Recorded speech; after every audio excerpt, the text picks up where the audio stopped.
आज बीटीएस इतने बड़े स्टार बन गए हैं कि वो जहाँ भी जाते हैं उन्हें सबसे लग्जरी और वीआईपी ट्रीटमेंट मिलता है। लेकिन आरएम ने रीसेंट लाइफ में बताया कि किस तरीके से 2017 में, यानी बीटीएस के डेब्यू के 3-4 साल बाद, जब वो उसी जगह पर गए थे जहाँ पर आज उन्हें सबसे बड़ा और वीआईपी ट्रीटमेंट मिलता है, तब बीटीएस के साथ में कैसा ट्रीटमेंट हुआ था। एंड ट्रस्ट में, अगर आप एक ट्रू आर्मी हो तो ये वीडियो सुनकर एंड तक आपकी आंखों में आंसू आ ही जाएगा। इसीलिए एंड तक ज़रूर सुनना, बिकॉज एज एन आर्मी आपके लिए भी ये जानना बहुत ज़रूरी है कि बीटीएस ने क्या क्या स्ट्रगल्स फेस किए हैं। तो रिसेंटली आरएम लाइव आए थे जहां पर वो आर्मीज को थैंक कह रहे थे, बिकॉज एएमए अवार्ड्स में बीटीएस 3-3 अवार्ड जीत गए एंड तीनों में वो नॉमिनेटेड थे। उन्होंने बताया कि किस तरीके से जब एएमए अवार्ड्स में वो लोग गए तो वहाँ पे उन्हें सबसे बड़ा रूम दिया गया एंड सभी स्टार्स उनसे मिलने आ रहे थे, इतने सारे लोगों से वो मिले, उनको इतनी रिस्पेक्ट दी गई।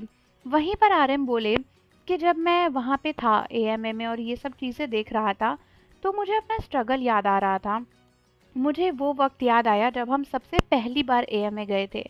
सो आरएम बोले कि 2017 में हम लोग सबसे पहली बार एएमए गए थे एंड वहाँ पर हम लोगों को इतने बुरे तरीके से ट्रीट किया गया था, बिकॉज वो हमारा फर्स्ट टाइम था एंड हमें कोई नहीं जानता था। तो हमारे लिए वहाँ पे कोई रूम की बुकिंग तक नहीं थी।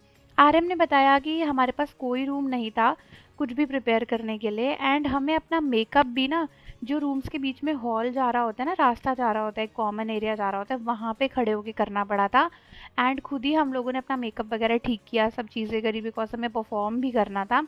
एंड वो ये भी बोले कि जब वहाँ से कोई भी बिग स्टार जा रहा था, बड़े हस्तियाँ जा रही थी वहाँ से, तो हम लोग उनको सॉरी बोल रहे थे, बिकॉज हमें एम्बैरसमेंट फील हो रहा था कि हम हॉल वे में खड़े होकर अपना मेकअप कर रहे हैं।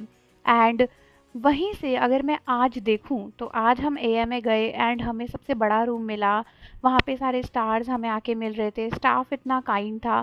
सो आरएम बता रहे थे कि ये सब कुछ जब मैं सोचता हूँ तो मुझे ऐसा लगता है कि हमने सब कुछ बहुत ज़्यादा मेहनत से अचीव किया है। एंड धीरे धीरे ये सब सोचकर मेरी आंखों में आंसू आ जाते हैं।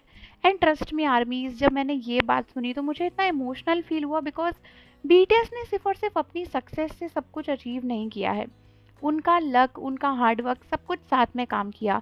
एंड कहीं ना कहीं अगर आप एक ट्रू आर्मी हो तो आपको ये सुनकर इतना मोटिवेटेड फील होना चाहिए कि भाई हम उन आर्टिस्ट को फॉलो करते हैं जो एक टाइम पे कुछ भी नहीं थे एंड आज वो सब कुछ है।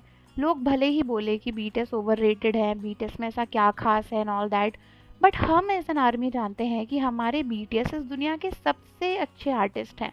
एंड उन लोगों ने वो स्ट्रगल फेस किया है जिसको किसी ने शायद नहीं किया होगा, एंड अगर किया भी होगा तो उसके बाद इतने सक्सेस पर कोई नहीं आ पाया होगा।